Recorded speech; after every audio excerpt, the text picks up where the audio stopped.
Class 7 ICC Physics Unit 5 Part 3. For God has not given you a spirit of fear, but of power and of love and of a sound mind. Greetings to you all in the name of the Lord Jesus Christ. Before we get into the lesson, let us learn some new words. Conduction.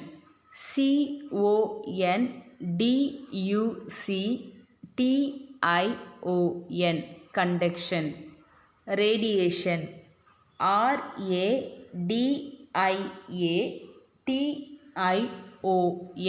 Radiation. Convection. CONVECTION.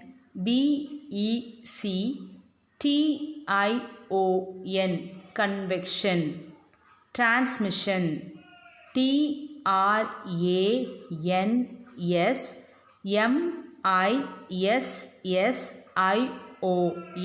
Transmission. Conductors. CONDUCTORS. Conductors. Insulators. INSULATORS. Insulators. So today we have learned conduction, radiation, convection, transmission, conductors and insulators. In the previous videos we have learned about heat, temperature and effects of heat. Today in this class we are going to learn about transfer of heat. We know that heat is a form of energy and it flows from higher temperature to a lower temperature. This transfer of energy can occur through three different processes called conduction, convection and radiation. The three modes of heat transfer are convection, radiation and conduction. Before we learn about the transfer of heat, let us learn about conductors and insulators. Different materials are able to conduct heat to different extent. Metals such as copper, silver and iron conduct heat readily. They are called good conductors. From the screen you can read it. An object that allows heat energy to flow freely through it are called conductors. And examples: aluminium, copper wire, steel, glass, silver. Do you know when people use conductors of heat? Yes, for cooking foods and for boiling water. Now let us learn about insulators. On the other hand, materials such as glass or wood do not conduct heat easily. They are called bad conductors or insulators. So from the screen you can read an object that does not allow heat energy to flow freely through it are called insulator. Example: plastic, wood, rubber, cloth and paper. Both good and bad conductors are used in cooking utensils. The utensil is made of metal. Metals are good conductors, so they conduct heat readily from the fire to the food inside the utensil. The handle, on the other hand, is usually made of bakelite, which is a bad conductor. Therefore, it does not become too hot to handle. People make use of these insulators in coats, jackets, ice chest and oven mitts. Sometimes animals use stored fat to insulate their bodies during the winter. Now let us learn about conduction. Conduction is a process of heat transfer between sections of a material that are themselves stationary and in contact with each other. And you all know that metals are very good conductors of heat, and examples are glass and wood are very bad conductors, or we say it as insulators. In conduction, energy is transformed by direct contact.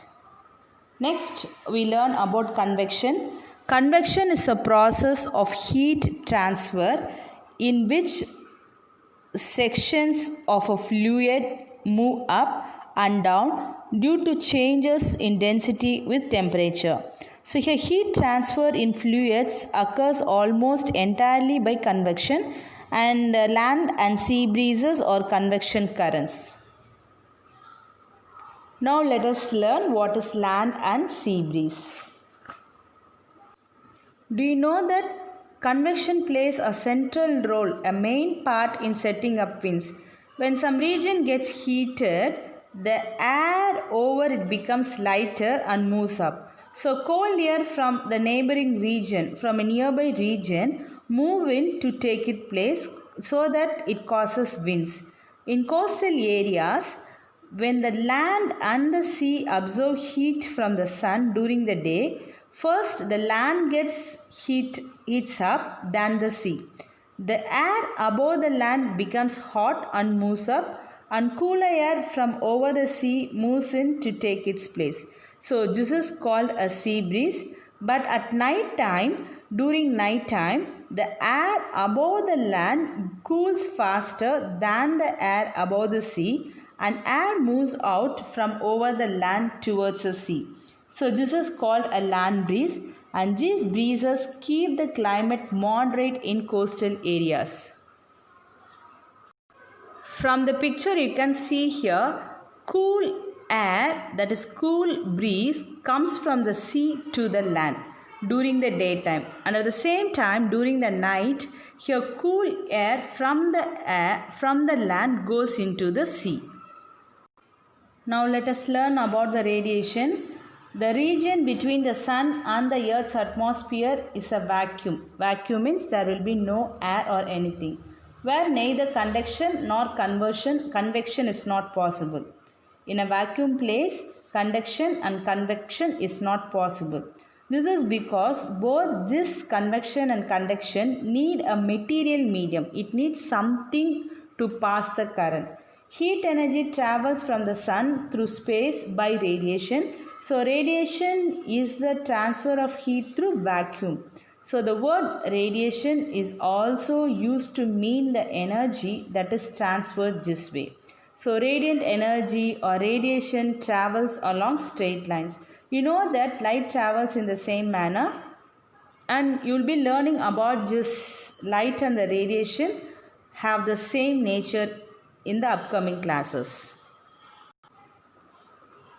Natural radiation is everywhere. We can find natural radiation in all the places. When some radiation is incident on a surface, a part of it is observed by the surface and only the rest is reflected. So it follows that if a surface is a good observer or it absorbs most of the radiation falling on it, it will be a bad reflector. Conversely, a bad observer will be a good reflector. So the ability of a surface to observe or reflect the radiation falling on it depends on its color. If you wear a black cloth, it will absorb a lot of sunlight. So it is not recommended to wear black clothes during the summer. The transfer of heat through a vacuum occurs by radiation, and a black surface is a good absorber of radiation. A shining or white surface is a poor absorber. So good absorbers are poor reflectors and vice versa. Now let us learn about thermos flask. A thermos flask is also called Dewar vessel after its inventor. So it is the name of the inventor. It can store liquids with very little change in temperature over a long time. So thus it can keep hot liquids hot and cold liquids cold. So the principle used in thermos flask is to check all the three modes of heat transfer. It consists of a double-walled glass vessel fitted securely inside a metal or plastic case, as you can see in the picture. Both the inner and the outer walls of these vessels are silvered like a mirror, and the region in between is evacuated. The flask stops heat transfer as follows. The silvered wall, you can see in the screen, the silvered wall reflects all radiation. So this stops the transfer of heat by radiation. Here you can see a vacuum. So this vacuum between the walls prevents convection, since convection requires a fluid. And third one, a glass is a bad conductor. As we all know, heat transfer through the wall is minimized.